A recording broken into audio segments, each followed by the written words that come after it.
This is my best kind of show notes because we didn't touch one of them, not even one of them. I'm not sure which one is Paul Rudd and which one is Lane Green.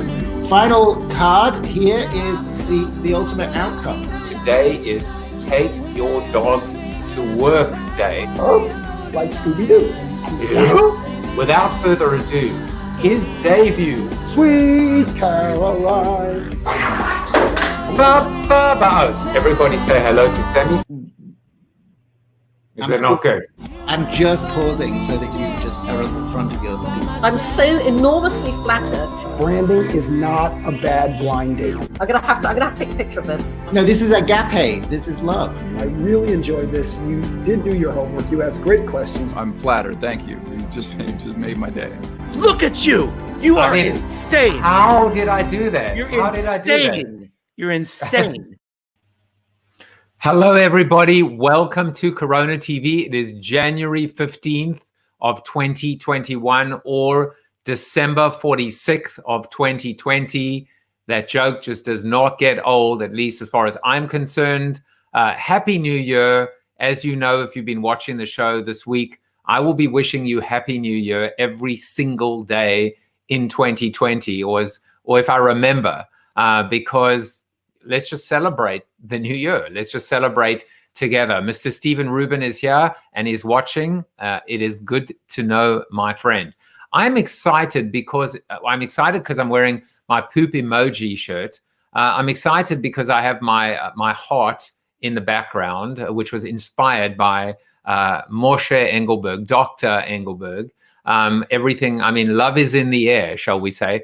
I'm even more excited because I'm debuting the 5-minute egg timer. Now, I have not exactly figured out how I want to use it, how subtle or in your face the egg timer is going to be, but let's see if it works. Let's see if we end up reasonably on schedule. Manif is here and he says, Wesley in the house. He is in the background. He is in the green room and he will be coming on soon. Well, today is Rid the World of Fad Diets Day. It's National Rid the World of Fad Diets Day. So if you have been battling successfully, probably unsuccessfully, to lose the weight, rid the weight, it is time to rid yourself of the fad diet and focus on a life change. Focus on a new way to live that you can, and I've always said this, if you, whatever the diet is, if this is a way that you can live for the rest of your life, when you travel, when you don't travel, bar none, no exceptions, on vacation, then go for it. Then it's not even a diet, right? It is a lifestyle. So something to think about. Well, let's do some birthdays quickly. We've got Jason and Michael Steinberg. I do not think they are related. Nicola Rosendorf and Rohit Bhargava, who was on the community show last week, previous guest.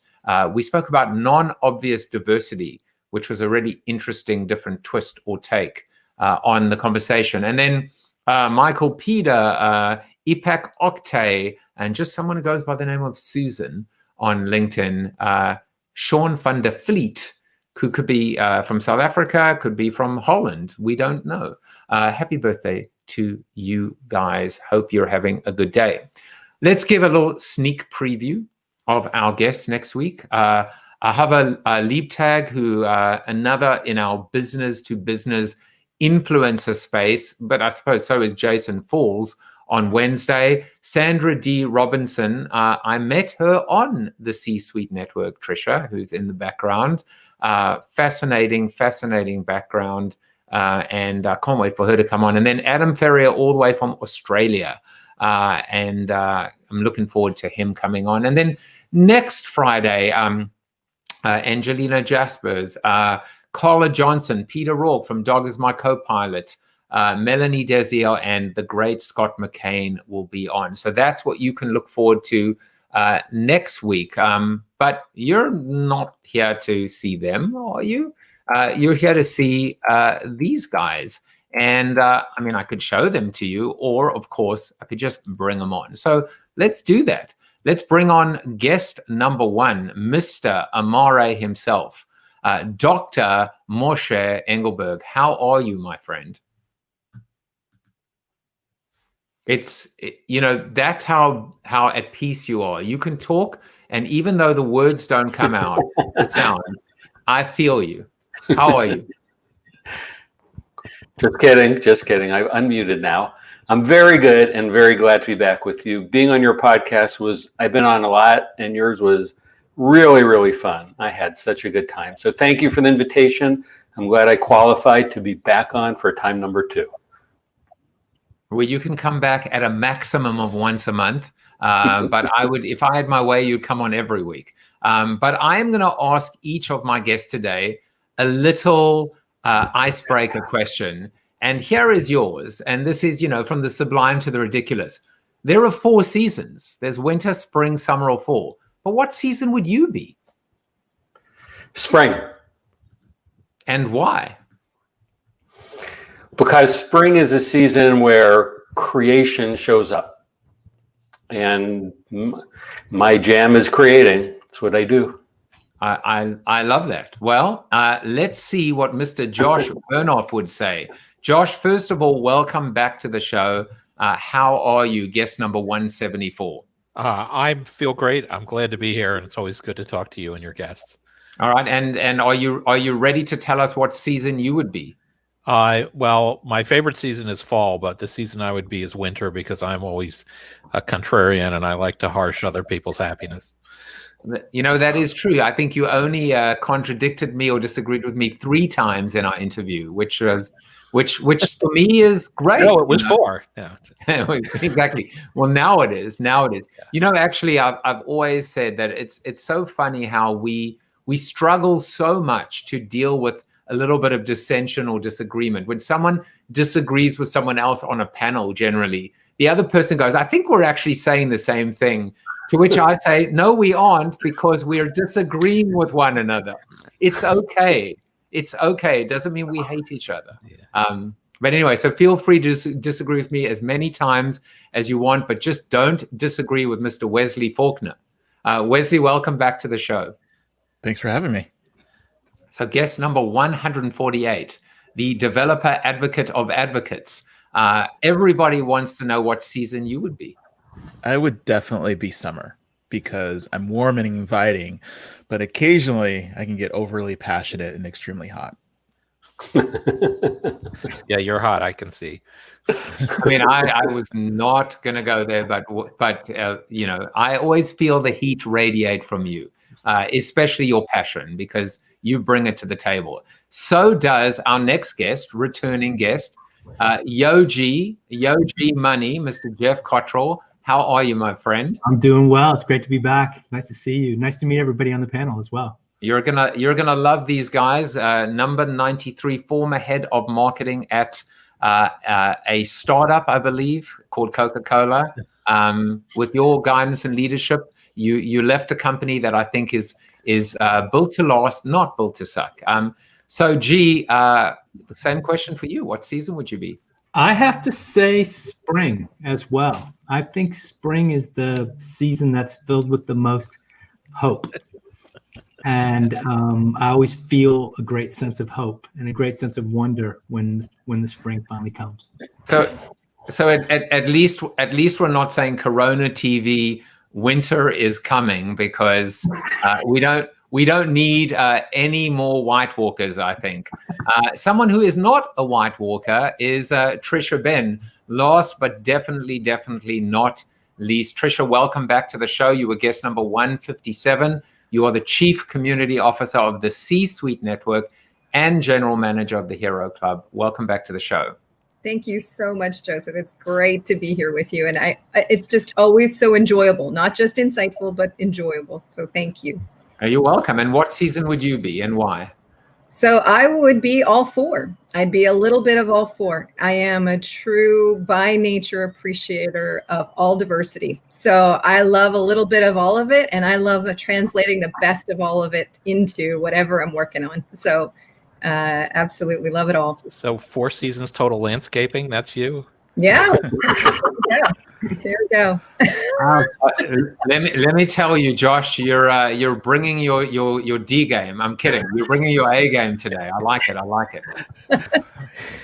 it. And they were about to be the first official sponsor of Corona TV, but after that comment, who knows? All right. Well, let's look at some of our comments before we kick off. Tom Morris says, "Yo G Money, one of my all-time favorites in the world of the wise." Tom is philosophically present. Kira is here, and she says, "Yay, Tricia!" And Leslie Laredo is here, and she is listening, and she is learning. Well, I'm thrilled that you guys are all back on the show. And by the way, Tricia, isn't it great that Sandra D. Robinson's going to be on the show? And as you'll see, Dan Silberberg was on the show this week as well. What a smart guy. Fantastic. Yes, he's our C-suite philosopher is what I call him. I was just on the line with him this morning, and Sandra D is absolutely fantastic. So everybody's in for a treat. I have to say, by the way, just as a little aside, and then we'll get straight into the first egg time segment, Dr. Amare himself, that, I actually thought Dan was a philosopher. Like, talk about, bad guest relations. And it was like, what, you're like an executive coach and leader? That's boring. I want to hear about philosophy. But I mean, he is a philosopher second to none. And these days, I feel philosophy just injects itself into every aspect of our lives. So I'm hoping that I'm becoming a better philosopher along the way. All right. So Moshe, are you ready to kick us off with your 5-minute segment? If so, say start the egg timer. Start the egg timer. It has started. Oh, that's not helping me. Why did that happen? Let's start the egg timer again. Go. Start the egg timer. Okay. I have a vision, a dream that businesses everywhere will be buzzing about how Amare means love, and it's changing the world. It's uplifting society, and it's making companies a lot of money. It's changing the nature of business for good. It's rewriting capitalism. It's being taught everywhere in business schools. It's practiced all over the place. Customers say, I want to give my business to Amare companies. Why am I saying this? I believe business is misunderstood and has forgotten its purpose. I thought I'd get us started off on a light topic like this. And right now in our world, we have a moment. And this moment is filled with divisiveness and uncertainty and what the hell is going on and what's happening. And I think business of any enterprise has the power to radically transform society. And what that means is reclaiming its purpose, that the reason business exists, in my humble opinion, is not to make money. It is to make people's lives better and improve society. Every business starts with that premise. We can improve things. And a byproduct of that, a really important and critical byproduct, is making money. So it's a byproduct, it's not the purpose. Once you remember why business exists, everything changes. And if we come together and use the energy of Amare, that means love, it connects, everything changes. So my vision is that we reinvent what business is, how we think about it, why we do that. And with that, we can very quickly, by harnessing that power, we can solve significant problems, climate change, poverty, and so on, because Amare energy will let us find agreement that will let us move forward together and still prosper. All right, so I'm going to ask you a quick question, which is, can you give me an example of an Amare company and one that is decisively and decidedly not an Amare company? Sure. So one example is USAA. It's a financial institution, started with serving the military and has expanded. They have 18 million. I'm not sure how many members. I'm not remembering the number. They do quite well. They've outperformed other financial institutions for years and years. Their membership is incredibly loyal. They are the standard that other companies seek to achieve in terms of customer loyalty, relationship, and people trust them and say, I love USA. They take care of me. And USA makes a lot of money as a result, and recognize they're in business to support their members, starting with the military and again, growing from there. So that's an Amari company. Whether they use the word love or not doesn't matter, but they show it in how they do business, the choices they make. Early in this pandemic, they said, we're giving everybody a bunch of money back who have auto insurance with us because people are driving less, so there's less claims. So we don't need as much money. We'll return some of it. That's extraordinary. As opposed to other companies, many of whom were rescued in the recession of 2008, 2010, who were called too big to fail, who had predatory practices. We all know of them. So Wells Fargo is an example of a company that's been punished many times for deceptive practices, for ripping people off, for all kinds of really horrific things that some of us look at and say, well, that's just business. And to me, can I say bullshit on your show? Is that allowed? You just did. Okay, good, because I just did. That allowing business to be off the hook for bad behavior because it's business is ludicrous. But as human beings, we have the capacity to have these double standards. Well, I'm one way in this part of life and one way in business. And to me, that's crazy. We have to fix that problem, not allow for dehumanization, and see the companies that practice Amari, like USA, do better in many ways than their competition. All right. Does anyone want to jump in? I have another comment, but I'm going to open it up to you guys. I'll just share this. And this is a fact from a book that I edited when I was at Forrester Research. They looked at customer experience scores, and a company called Watermark Consulting compared the financial results, the total stock return for the people who were the customer experience leaders and the laggards. And the customer experience leaders way outpaced the laggards on stock returns. So what that tells you is that the people who treated their customers right and actually invested in that ended up generating better financial results. Certainly, if you look over the long term, chasing financial results is a disaster. Chasing customers generates the financial results you've been looking for. All right. So before we move on, I will just say that I will be showing Martin Lindstrom's CoronaBytes. But I was really, really surprised by the fact that his book, The Ministry of Common Sense, which his new book, he really was talking about empathy, and he was talking about customer experience as being part of common sense. Well, I think love is also about as commonsensical as anything. And it's interesting to me, the companies that didn't learn their lesson the first time round, that love really, to quote Tim Sanders, is the killer app. So thank you for that, Moshe. The first CoronaByte comes from Marcus John Henry Brown. He's a performance artist, and he has a rather unique approach to delivering presentations and keynotes, which is ready to take on a persona and an art form. But there was a really interesting arc and narrative to him, and this is what the first CoronaByte is about.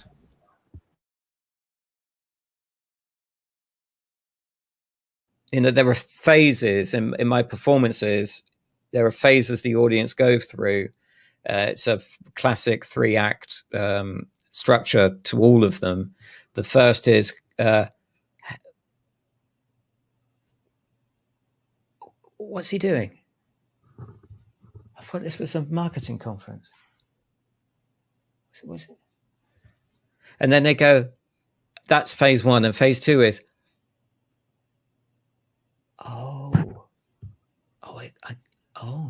and then the final phrase is, oh my God, he's really going to do it. There were little gasps and little kind of like hands in front of mouths, and some people stood up at the end, and it was like one of those things where you felt, oh bloody hell, this is I think I may have smashed that one. I really love the idea of, I think I may have smashed that one. We should approach everything in life that way. I also loved the fact that we always think about different arcs, beginning, middle, end. We think of how stories are told. We think of tell them what you're going to tell them, and then tell them what you just told them. He came up with a whole different arc. I am going to show you the bonus bite because I had to create 2 little highlights from this because I think it's something that every single one of us as business executive speakers can take with us.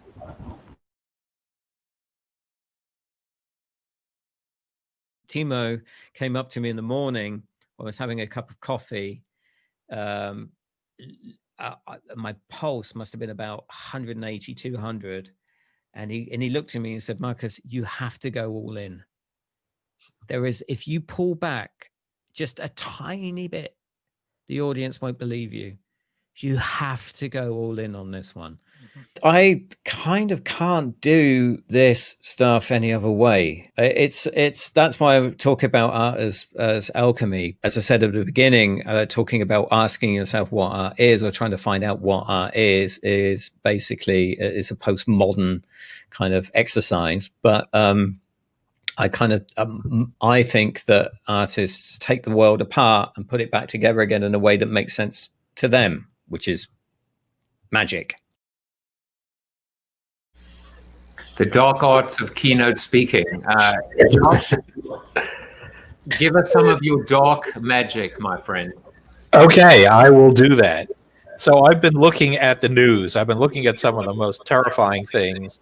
The riot that took over the Capitol, the conspiracy theories that people believe in, the huge polarization between political sides of the aisle. And I've realized that all of this stuff has one thing in common, and it's not what we think. It is a thing called confirmation bias. We could not have these things without confirmation bias. We could not have people believing each other in contrary to the facts if it weren't for confirmation bias. And things are getting worse and worse because the social media that we all consume is designed to inflame and make more extreme that confirmation bias. Over the last year, I had the opportunity to work with one of the most incredible companies on the planet, successful companies, and that is Netflix.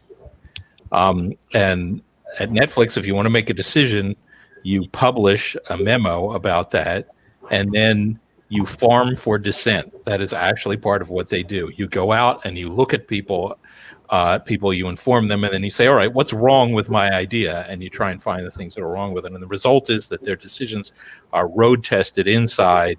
They are done trial by fire, and they're much stronger.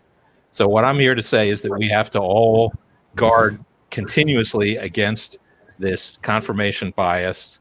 We have to get friends that are completely different from us in their political perspective. We need to look at the news sources that we perceive as being for the other side, right? Turn on Fox News sometime, turn on MSNBC sometime.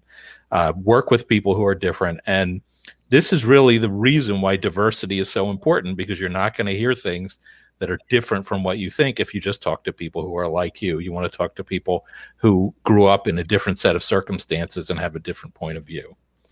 So I'm here to rail against confirmation bias today. And if you agree with me, then you've already proven my point that you've got a problem. Well, that's unfair, because how can we agree? Of course, we're going to agree. See, I made a little trap for you there. I'm sorry. Yeah, just having fun. But I'll just make a comment and then open it up to the rest of you. Yeah.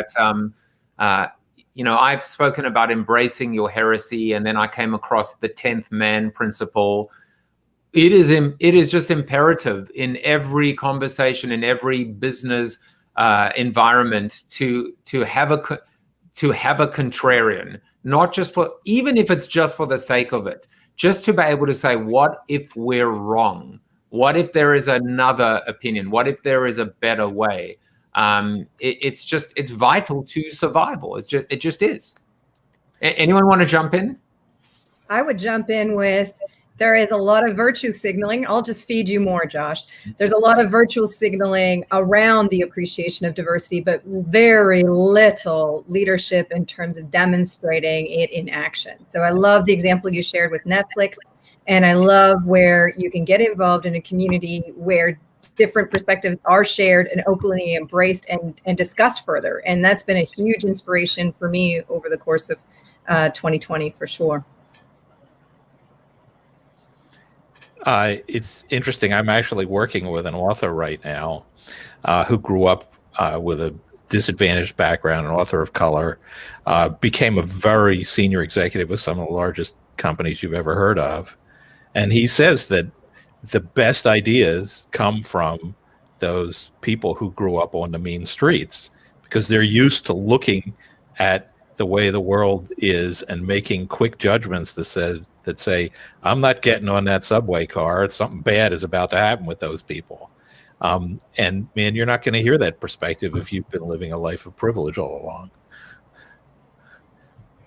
And in essence, we're all living a life of privilege in our own communities, right? So that is the norm in every community that we belong to, that there is a norm.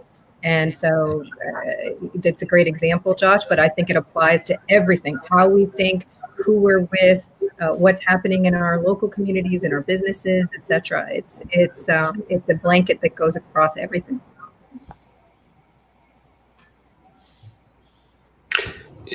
I think too, it requires hiring for diversity. Otherwise, it's just everyone's kind of cut of the same cloth and coming from the same perspective, and we've seen the harmful results of that. It reminds me too, when I was a kid, I watched a show called All in the Family. Some of you might remember that. And the research showed that the main character, Archie Bunker, was seen by many as a ridiculous bigot, and seen by others as, yeah, he's right. So the same person saying the same word was interpreted in vastly different ways based on people's predispositions and pre-existing beliefs. The challenge is we don't know those are biased beliefs. We just think it it's how it is. That's where I think the challenge lies. I'll add just one point, maybe a final point is, it's so funny, in a creative world, we are incentivized and we are encouraged to think for ourselves, to say, I think. We want our people to think. But the two most dangerous words we hear these days are, I think. Nobody cares about your confirmation biased opinion.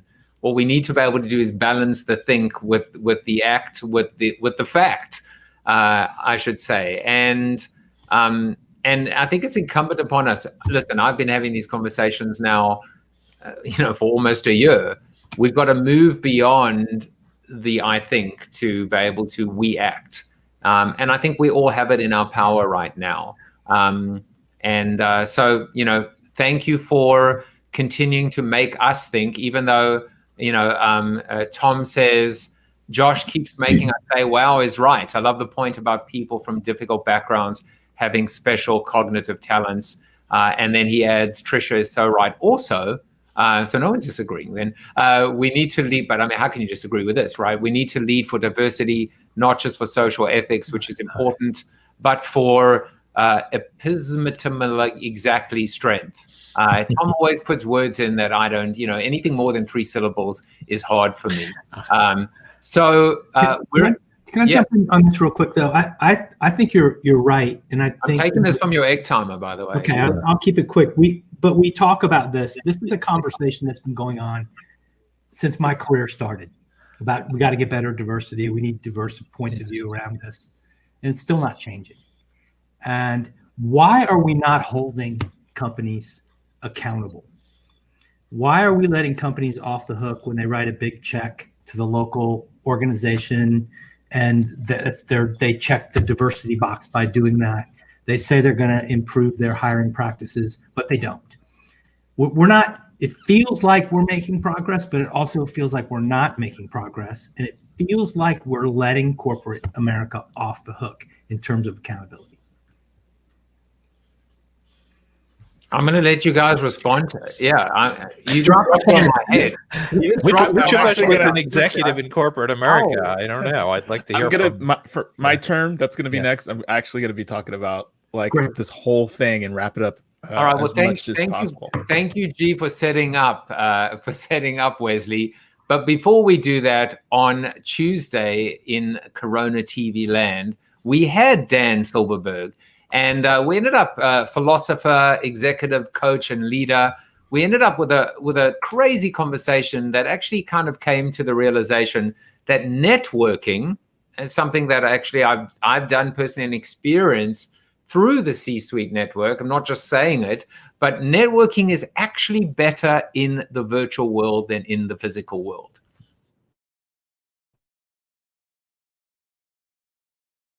we're actually having a conversation about networking in this COVID reality being significantly more efficient than the old way.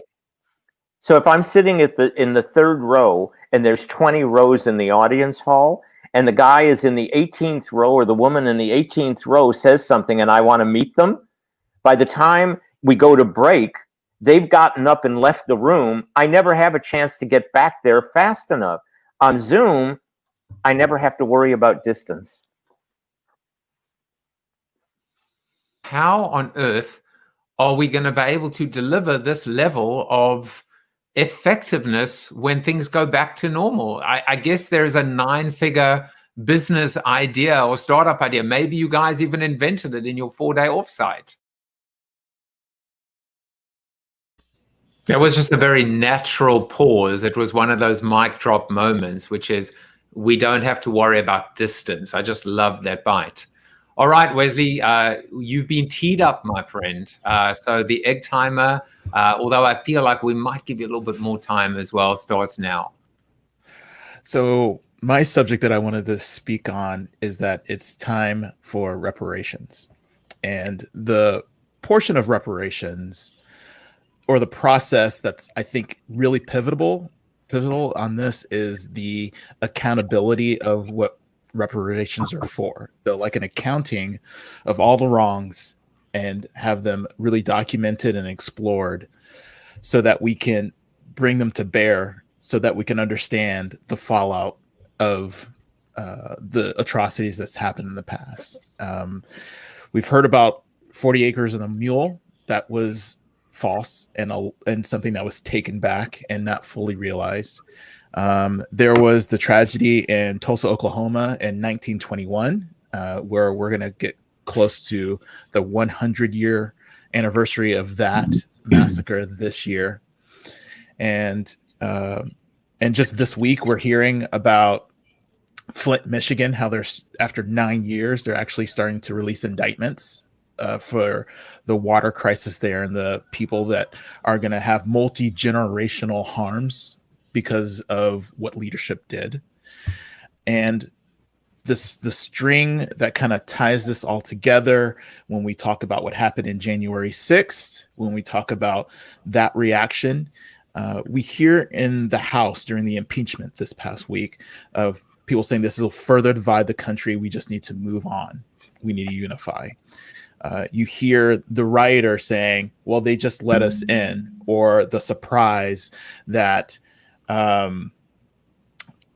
we didn't expect it to be out of hand when talking about the Capitol Police not understanding the threats of violence.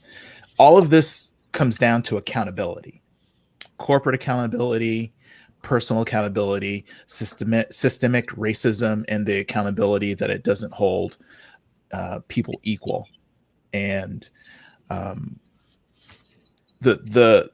when you hear white violence and you hear of black violence or black and brown violence or people of color, they're not held equally because they're not held accountable equally. When you hear that the votes were stolen and that the theft happened in mostly places that had black and brown people, those votes didn't hold the same weight as the other votes from the other places because people don't value things the same. That's why accountability can have this huge imbalance. It's because we're not seeing people, and we're not taking account the history, because when the history is whitewashed, when all of those atrocities are let go and don't come into light, they're easily ignored. And that's how we have the cognitive dissonance of saying we've always been good. This is a great country, and have these sayings about America that this is not who we are, which is just not true. And I think we have to come to account.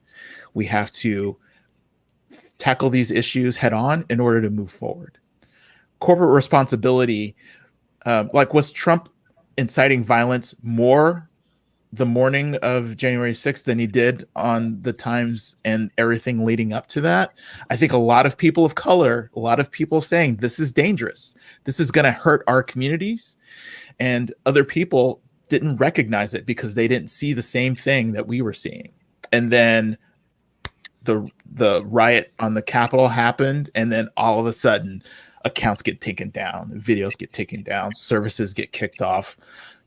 Facebook and Parler gets kicked off AWS, and donations are starting to be withheld from people who were going against the process. All of this basically is about accountability, and I think it needs to start with reparations.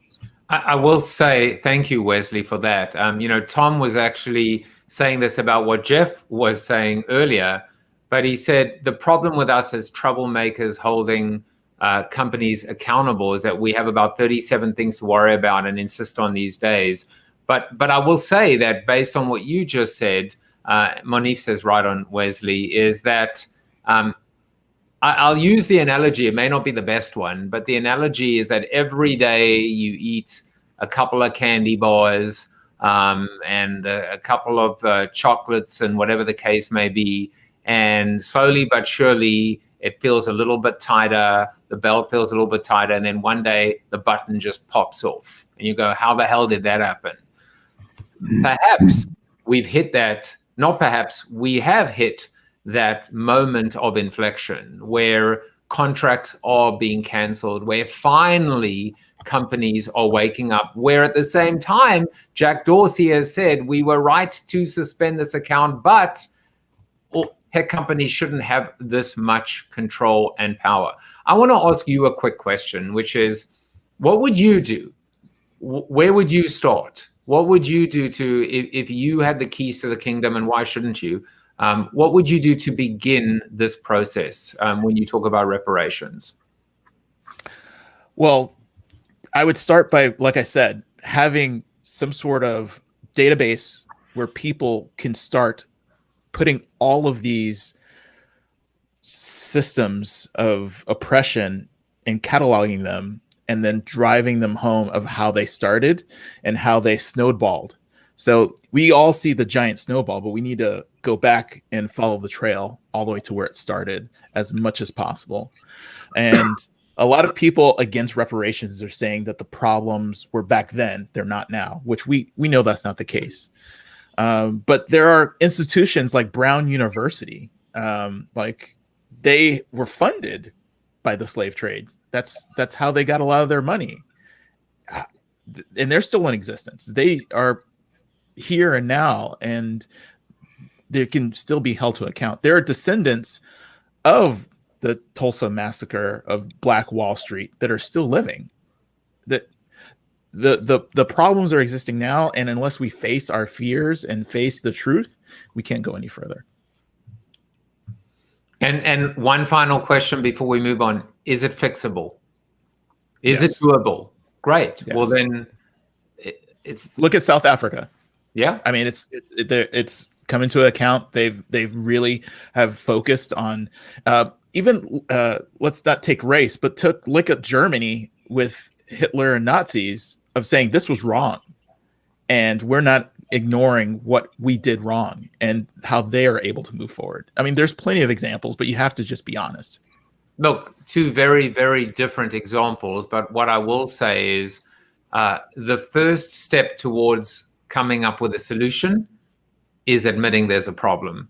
And that's what happened, that and more, with the Truth and Reconciliation Commission in South Africa. Wesley, thank you for that. And, sometimes even a show about hope, positivity, and optimism can't even get there if we're not keeping it real and recognizing where we are. And from that often comes the light.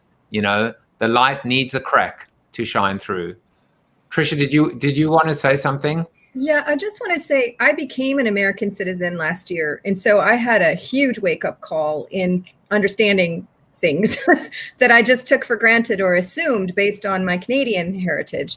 And I would highly recommend, with what you're saying, Wesley, I understand that challenge of the cognitive dissonance. And if anyone here has not read White Fragility, I think it is just so important. And the concept that I think is just most critical in that is when we say, I'm not a racist, sexist, bigot in any way, we say, I'm not, therefore I'm good, therefore I'm not. And we remove ourselves from responsibility. And I just think that basic concept, if we can just embrace that we are part of a society where this is true. So what role do we have to play in helping to solve the problem? And just that simple question of how do we help solve something we all participate in and stop putting it away from us. It is not away from us. We live in it every day. This is our society. Yeah, it's funny you say that. I think corporate America has consistently sort of stepped into this mess and sort of said, yeah, it's someone else's problem. The problem's over here. We're going to take our resources and we're going to put them over here. I've yet to see a corporate CEO in the U.S. say, you know what? We're going to fix our house. We've got issues. We need to start at home. We need to do the things that we can directly impact today, instead of being more conceptual and, oh yes, we support that fund. No. You got to, everybody's got to step in and take responsibility for their part in it. And that's why I could keep going back to holding corporate America accountable. You know, if I'm a CMO and I go to the executive committee and I present my business plan for the year, I say, this is how much money I need. We agree. I said, this is what I'm going to deliver. We meet once a quarter. You check on whether or not I'm delivering or not. And that's a business plan. At the end of the year, we know whether we did good or bad. And all of these checks that are being written, there's no business plan. There's no quarterly check-in. There's no how are we tracking results. There's no what is going to happen from this money. And that needs to change. And we need to change it. And we say, how do we change it? We stop buying the products of the companies that aren't doing this stuff. We're the ones that get to vote. We're the consumers in this case. And but I think it's time for us to do something. And what does all of that have to do with personal branding, you might ask? Well, all will be revealed soon. This is my way of just taking us in a slightly different direction. Tom says, Joseph just did a splendid job with the word reconciliation, which is a whopping 6 syllables. We'll work on epistemological. So there you go. Just talk slowly and good things will come. That's amazing. Yeah. On Wednesday, the fascinating Sally Hogshead was on the show. Someone that has really embraced the ugly, as I said, which is a hogshead, and built her whole brand around it. But she had some really interesting things to say about the evolving or devolving aspect of personal branding.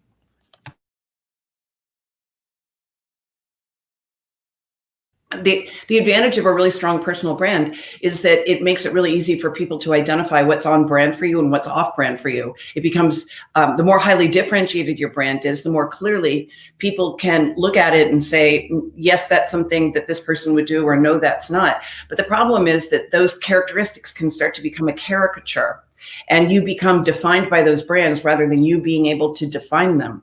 I'm not suggesting that we shouldn't have personal brands, but what I'm saying is we grew up with Tom Peters in the 90s talking about this new concept of personal brand in 1997 in Fast Company. And then Seth Godin took that torch and carried it further. But I think that for people who are in their 30s and 40s and 50s, the concept of personal branding is becoming archaic because it's not evolving fast enough for us to be able to change quickly and for us to be able to pivot. Some really interesting thoughts. By the way, I can let you know that Tom Peters will be on the show coming up in the next couple of months. And of course, Seth Godin was on the show last month. So I am, I am not worthy. I'm not worthy of Geoff Cotrill, but I'm going to let him speak nonetheless. All right, here we go. I'm going to change gears, change directions a little bit, right? I think we can all agree we've had a really crappy year, right? COVID, social unrest, Black Lives Matter, the Capitol assault. We had a massive election. Then we had, in my home state, a massive runoff election.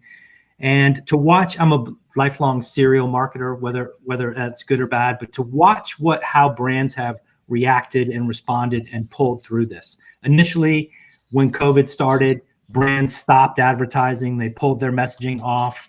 and then they couldn't keep it off.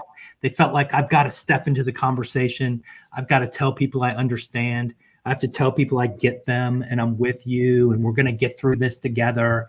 And it was a bit of sort of fake empathy, right? You saw the Black Lives Matter social unrest stuff, and you saw like huge brands take their Times Square sign and convert it to a Black Lives Matter message for 2 days, and thinking that they were making a difference. So the next obvious phase that's going to come with brands is they're going to start to tell us that it's going to be okay, that it's all going to be okay. Brands are going to start to put their arms around us and tell us, we're with you. We're better than this. We're optimistic. The world is going to be a better place. And some brands are even going to weigh into the, gosh, America, we're better than this. We've always thrived. We've always come through stuff like this. We have great optimism. We're better than this. And so we have a huge event coming up in 3 weeks called the Super Bowl. And this is where brands show up and typically like want to say something. So I'm writing a piece for Fast Company, and I'm using this experience as a focus group.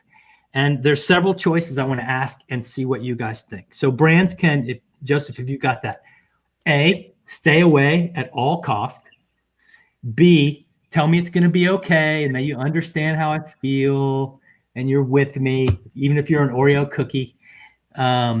C, just use the Super Bowl. Like if you're going to be there, make me laugh. Make me forget about the reality just for a minute, right? D, offer me 0% extended terms on your new car, right? Like you tell me it's going to be okay. And then you're like, and by the way, we'll loan you a car for for 0% financing. It's like, or what else? I mean, what should brands do and what should brands say in this moment? So I'll make this really easy, which is if you're watching right now and you want to vote, you can vote, right? You can vote A, B, C, D, or E, other, please explain.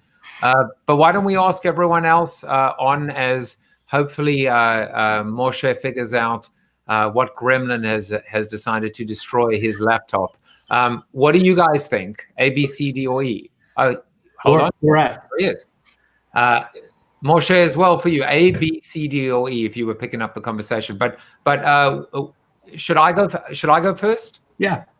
I mean, for me, it's a combination of C, which is just make me laugh, bring back the farting donkey, and E, which is which I still think about and remember, which is Hyundai saying, lose your job, give back your car. It's not just about 0%, it's -5%. It means if the shit hits the fan, you literally can, this is a message about forbearance. This is about how we are going to step up to the plate for you, and we're going to use the world's largest stage in order to do that, period. Yeah.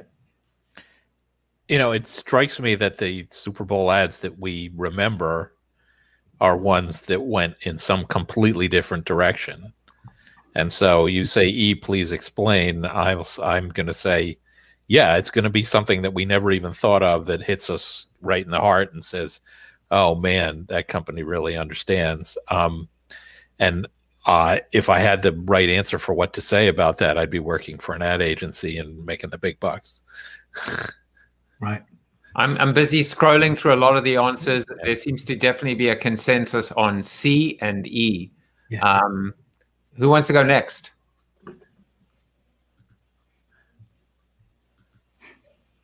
Go ahead. Can I go?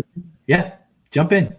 So I'm gonna have two E's about what they probably will do and then what they should do. Yeah. They probably will come up with a unifying message of we're in this together. We can see the light at the end of the tunnel. We have vaccines. Basically, we're going to be meeting soon. So a lot of uplifting, hopeful stuff. What I would love to see is that we're not going back. We've learned from this experience, and we will not be just trying to sell you stuff, but we're actually going to be taking a stand to make sure that we heal as a country. Yeah. Cool. All right. I think everyone went. Moshe, do you want to? You might have missed the lead up, but that's like. Do you want to jump in, or yes, or pause? Yes, no, I'll jump in even though I don't know what the question was. And the answer is E, sort of what Wesley said, but in a different way. I think it's an acknowledgement of we could do business the old way and just try to make you feel good and sell you stuff. We refuse to do that. We are taking a stand, and here's how we show it. That's what I would like to see. I love it. And G, I don't think you weighed in. Did you weigh in? Did everyone weigh in? I haven't. Oh, yeah, that's what I thought. Go ahead. Yeah. I teed you up into the batter's box, and then I forgot to let you swing. There we go. There we go. The one word that really stands out to me is authenticity.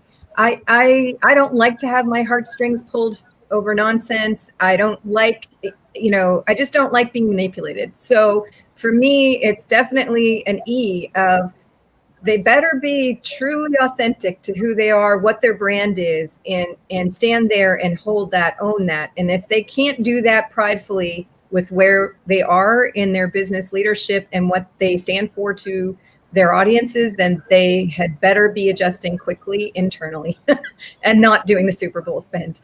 Right. Well, I've just got to say, I mean, I have to just, he's hijacked the show again. Tom Morris said E. Voting for dead people, E. Voting by absentee, fourth time, E. Stealing the ballots from A, B, and D. So we get it. We get it. We agree. We agree. Yeah. You made us laugh. Yeah. Here's where I am. We've all had a bad year, and we've been bombarded daily. Here comes another thing. Here comes another thing. Here comes another thing. And I think we can all agree that the year has sucked, and there's been a lot of controversy. I am not watching the Super Bowl for social commentary. I'm watching the Super Bowl for 4 hours just to stop hearing all the shit that I hear every single day. I'm looking at it for entertainment. So I would love for you to step up and just lighten up for a minute and make me laugh and understand that maybe for 4 hours, 3 hours, however long it is, that I just want to be 11 hours. That's more 11 hours, right? But during the game itself, I want to have a moment where you respect and try to entertain me. 2, I'd love to see a brand like Delta Airlines or insert brand here call up AMC theaters and say, I was going to do a 30-second spot on the Super Bowl, and it's going to cost me $10 million. But instead, I know your business has suffered this year. I'm going to buy $10 million worth of movie tickets from you, and I'm going to give them to first responders, right? It's a simple little gesture. We will go back to the movies someday, but the first responders, the folks that are working on the front line, I want to buy every one of them 2 tickets so they can go to a movie with their friend or their loved one. And I'm not going to even acknowledge the Super Bowl.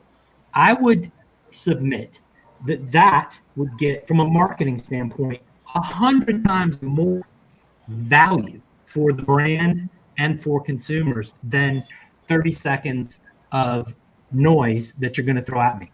I can guarantee you that you don't remember the top 3 ads from last year's Super Bowl. You don't. Even people that worked on them don't even remember them because they're disposable. So, Geoff, we're going to carry that conversation into the Zoom after show. But what I will say is it seems so damn obvious.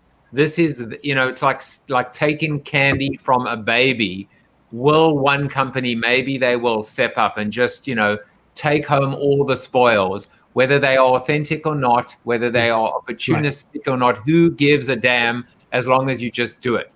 Right. It's funny because, Tom said, the impossible dream, make me laugh, and then tell me what you're doing to make things better and do it. But funnily enough, our final CoronaByte of the week speaks to that. Martin Lindstrom, in his new book, The Ministry of Common Sense, he says we're not going back to work. We're going forward, or we're moving forward to work. We're never going back. I loved that juxtaposition. Yes, it sounds like something that we all wish we said, but it's true. We're not going back. But in this CoronaByte, he talks about his writing process and how he actually drew from Bart Simpson inspiration. And I think it speaks quite interestingly to the conversation we just had.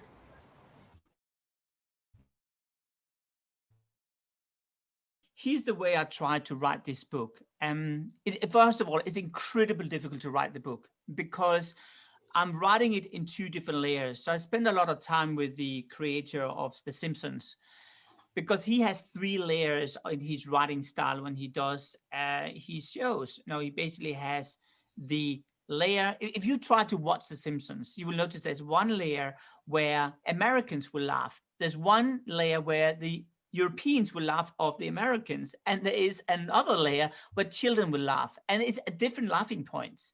So he literally works with three different scripts. And what I try to do in my writing style of the book is to have two scripts. There's nothing funny about compliance, but I'm talking about compliance for a whole chapter, right? So you really had to make it fun and then say, my God, that is so true. I never thought about before. So that's the backstory. The impossible dream. Well, the impossible dream for me is to do the show in 1 hour. Looks like we will be at least 5 minutes late. But Tricia, you get to bring us home, and I will not interrupt your egg time at all. So take it away. There we go. Thank you, Joseph. I think what I want to talk about is just a really great wrap on what we're talking about. I think 2020, and of course now going into 2021, it's a litmus test for all of us. And I think if we look at it not as this is a shitty year, but if we look at it as this is an opportunity, and ask ourselves the tough questions. What is our leadership about? Are we living the values that we espouse ourselves to live?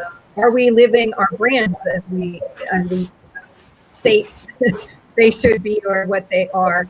And I think if you look at leadership, team culture, innovation, some reckoning to do there. So I think this is really an opportunity to be incredibly reflective about all the things we'd like to think about ourselves and our businesses and our communities and so on, and really pull ourselves in terms of what are we doing. And if we do look at our leadership, our team culture, our ability to innovate in real challenge, not just saying it in good times, but in real challenge, what does that look like? So I'd like to look at it not just the shitty year that we put in the rearview mirror, but a tremendous opportunity for how we really call to test everything that matters to us in how we build our businesses. And I love all of the pieces of conversation we shared today because it all falls within this sort of paradigm of how we look at our worlds, how we look at ourselves as leaders, and how we actually make a difference and leave a legacy that matters. So there were a little bit of feedback, I think, on Moshe's end, so it may have masked some of what you said. But I mean, I think, and you can unmute anytime, obviously, Moshe, but, Tricia, perspective, being able to reflect or introspect. But there's one thing that I take away from a great way to close today's show is this idea of time. There's always time. There's still time. Hopefully we have enough time and we don't run out of time. But it's important, that we don't lose this opportunity, which we're still in. We're still in it. I mean, I was thinking this morning, oh my God, I've been almost at home for a year of my life like this.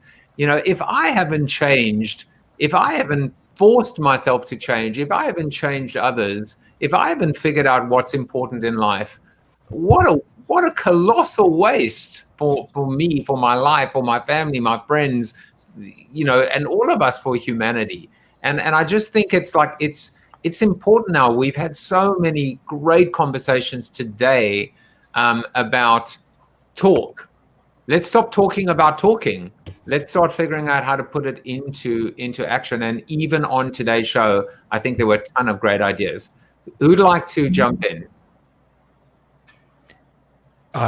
I might put it simply, whatever organization figures out what this new paradigm is and jumps on it quickly is going to make a huge competitive advantage compared to everybody else.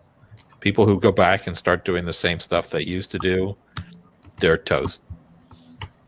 Yeah. And the reality is we will choose as consumers who we give our money to. And we will look at how many hundreds of millions of dollars the CEO takes home. We will. And you can come up with a name for that. You can call it conscious capitalism. You can call it the evolution of capitalism. You can call it whatever you want. And some will call it socialism and some won't. And I think that was the point of confirmation bias, to bring it home, right, to what Josh was saying. Let's throw all of that crap out. And let's all, to Wesley's point, figure out the right place to start. Because just like a diet, right, throw out your fad diet. Every journey begins with a first step. So what is your first step? Is that just going to be the mic drop moment that we... It can be. It can be. Let me just give Tom the last word. My new buzzword, transformative organizations. Challenge to make it happen. All right, that is good enough for me. I mean, we're in the home straight at 101. This is good enough for me. If I'm within 10% overage, I feel like I'm not going to charge you overtime today. But what we're going to do is we're going to start off in the same order. We're going to start off with Amare Moshe. And before we say goodbye to you, and hopefully we'll see you in the Zoom after show with as many of our guests as possible and our tremendous, tremendous regulars. The question I'm going to ask all of you today is the same one. What business person or leader is one to watch, someone you will be watching to make and leave their mark in 2021? Moshe, floor is yours. The Dalai Lama. Yeah, do you want to expand, or you can just drop the mic? It teaches us about compassion and ending suffering. That's what Amari is about. That's what a lot of us are talking about, is enough. Let's move on. And I think he can inspire that among certain groups that can then forward that momentum. So the Dalai Lama. Well, I now have two people that I'm trying to get on my show. I've been trying to get Robin DiAngelo, who wrote White Fragility. I've been in contact several times. I'm going to continue to try and get Robin on the show, but now the Dalai Lama as well. So call me, whoever the agent is, just call me. Moshe, we'll see you later in the after show. Thank you for coming back to the show. Appreciate it. All right, next up, Mr. Josh Bernoff. Any final parting words of disagreement, or who you're going to be watching out for in 2021? I'll talk about two people. Kamala Harris, I'd certainly like to see. I think she has a chance to shine because Joe Biden isn't very shiny, and create a new form of leadership. And I'm actually looking at Governor Charlie Baker right here in Massachusetts, a Republican in a Democratic state, who's attempting to show that leadership can happen through competence. And let's see if there might be a new model for Republican leadership, because the one that we've seen so far isn't very exciting to me. All right. Well, again, open invitation for anyone to come on the show. And by the way, I did see Joe Biden's speech last night. He was very shiny, but it just might have been the lighting and the makeup. So just letting you know. Okay. Thank you, Josh, for coming back to the show. Always appreciate your insight and your intellect. Someone else whose intellect I appreciate all the time, and his heart and his soul, is Mr. Wesley Faulkner. Wesley, who are you looking out for or looking at to make their mark in 2021? I have my eye on Baratunde Thurston. He has been around for a very long time. His words have weight. He started a podcast called How to Citizen. He wrote a book called How to Be Black, and he started doing a broadcast just like yourself called Live on Lockdown. And I think his words are salient, his voice is prescient, and his opinions are extremely insightful. So he's one of those overnight success that has taken years, and I think he's finally going to break out this year. That's awesome. And I actually do have an into Baratunde. So I'm going to definitely try and connect with him on 2021. By the way, the question was not about people coming on the show, because the Dalai Lama is not ever coming on the show. But still, Baratunde, I agree with you. Wonderful voice. Wesley, we'll see you soon. Thank you for coming back to the show. Next is Yogi Money. Who are you looking out for? Who are you looking at to leave their mark in 21? without this coming across as pandering, I have got my eye on you, Joseph Jaffe. What you have done in the past year has been nothing short of remarkable, I think. And I have so enjoyed getting to know you and getting to know other people that participate in the show. But I think 2021 is a big year for you. And if there's anything that I can personally do to make sure you succeed in 2021, all you have to do is let me know. You know what? I have learned how to take a compliment. That wasn't just a compliment. That was just an incredible piece of generosity. I am so fortunate to have met you. We call each other friends in the industry a lot. You are my friend. Yes, and I'm there for you too. And I do feel the same way about new friends as well, like Tricia. Thank you, G. I'll see you in the after show. I really appreciate that. Tricia, how do I get myself to come on my own show now? I can't even sustain that joke anymore. But you are the final piece of the puzzle. I mean, there are so many people, real people, not fake people, that are leaving their mark. Who are you looking at as one to watch in 21? I really think there has never been a more important time to really start with ourselves. I think the problem is we're constantly looking for someone else to solve the problem. So I think first and foremost, we need to look at ourselves and we need to look at who we're surrounding ourselves with. So Joseph, what G was saying is so beautiful because this is who we surround ourselves and you're leading such an incredible, impactful community of leaders that genuinely care and want to have that great impact. So I think first and foremost, we have to look at ourselves and we have to look at who we're surrounding ourselves with directly, because together we can make an enormous difference. And there are so many great leaders that are absolutely exceptional. They are taking these kinds of challenges by the reins, and moving forward. So I think our community as business leaders has never been more critical. And I believe in the amore. I believe we create great businesses, showing great leadership to have great impact. So ain't that the truth? Well, I thank you for coming back. Thank you as well for those very, very heartfelt words. That was Tricia Benn, and you're just left with me.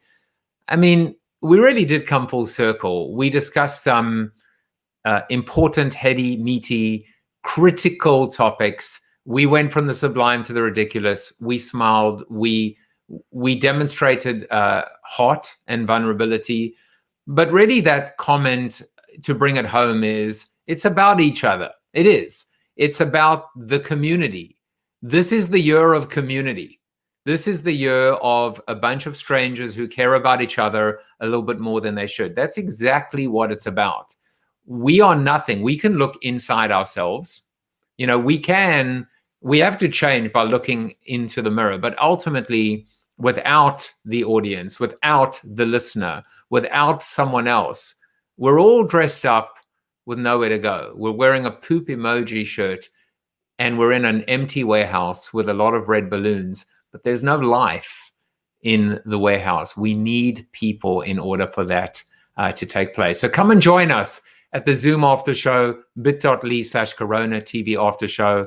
CoronaTV will return on Monday morning, and it really isn't hard for Chuck Norris to deliver the final verdict on my panelists today. You are Chuck Norris approved. And no, he was not at the Capitol on January 6th. Thank you for watching Corona TV with your host, multiple author and global keynote speaker, Joseph Jaffe. Corona TV is the show about hope, positivity, optimism, and if there's time left over, a little bit of marketing. The after show on Zoom starts right now at bit.ly/Corona TV after show.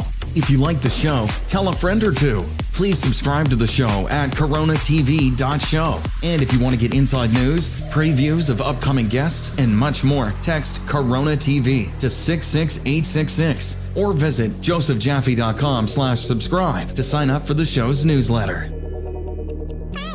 And despite the best ministrations of your wife, you still look ugly.